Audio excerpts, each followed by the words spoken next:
Now coming to the external features of the midbrain. So midbrain, it is the uppermost part of the brainstem. This is the complete brainstem, medulla, pons and midbrain. Okay. So on the external aspect, you can see this is the ventral aspect of the brainstem and this is the dorsal aspect. So on the ventral aspect, if you can see these are the two longitudinal bundles running from the upper border of the pons. So these bundles are called as cerebral peduncles. Okay, don't confuse in the cerebellar peduncle and cerebral peduncles. So these are the cerebral peduncles going to the cerebrum. Okay, cavity of this midbrain, you can see a small dot here. Okay, can you see? So this dot is the cavity of this midbrain, which is called as cerebral aqueduct or aqueduct of Sylvius. This aqueduct of Sylvius connects third ventricle with the fourth ventricle. This is the fourth ventricle. So this aqueduct connects third ventricle above with the fourth ventricle, and fourth ventricle continues down as central canal of the spinal cord, right? Now coming to this ventral aspect of the midbrain, these are the two cerebral peduncles, and this fossa or depression between the two peduncles is called as interpeduncular fossa. Okay. Now this ventral aspect of this peduncle, it contains a bundle of fibers called as crus cerebra. Singular is crus and plural is crura.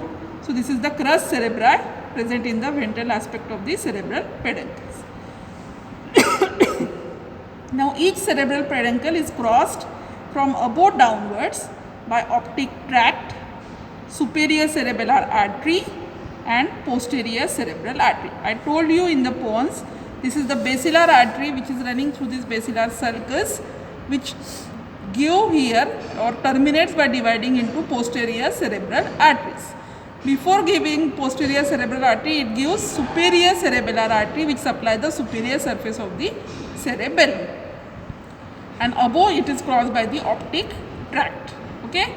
Now in between superior cerebral artery, superior cerebellar and posterior cerebral artery, it is also crossed by two cranial nerves, that are oculomotor nerve, which emerges from the median part of this cerebral peduncle and it crosses laterally, and posteriorly emerges the trochlear nerve, which emerges from the posterior aspect of the midbrain, then it crosses the lateral aspect and comes ventrally.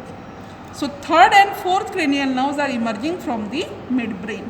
So overall the brainstem gives origin to 10 cranial nerves, third and fourth from the midbrain, then fifth, sixth, seventh, eighth from the pons, and 9, 10, 11, 12 from the medulla. Okay. So oculomotor and trochlear nerve are emerging from the midbrain, which are crossing the cerebral peduncles on the ventral aspect. Now coming to the dorsal aspect of the midbrain. So dorsal aspect of the midbrain, you can see the four rounded swellings, better seen in this specimen. So these are the four rounded swellings present on the dorsal aspect.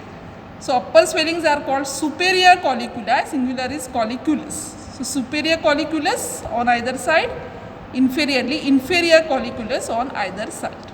So four colliculi are present on the dorsal aspect, two superior, two inferior. But these are crossed by the sulcus, which is called as cruciform sulcus, having vertical limb and transverse limb. So this sulcus is called cruciform sulcus.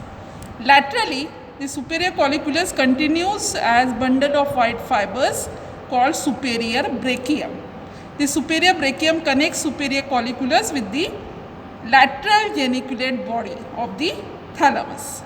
Similarly, inferiorly, inferior colliculus continues laterally as inferior brachium, which goes to the medial geniculate body of the thalamus. So in this way, these colliculi are participating in the visual pathway and the auditory pathways. So posteriorly there are the four colliculi, and anteriorly these two bundles are the cerebral peduncles. Its anteriormost part forms the crus cerebri.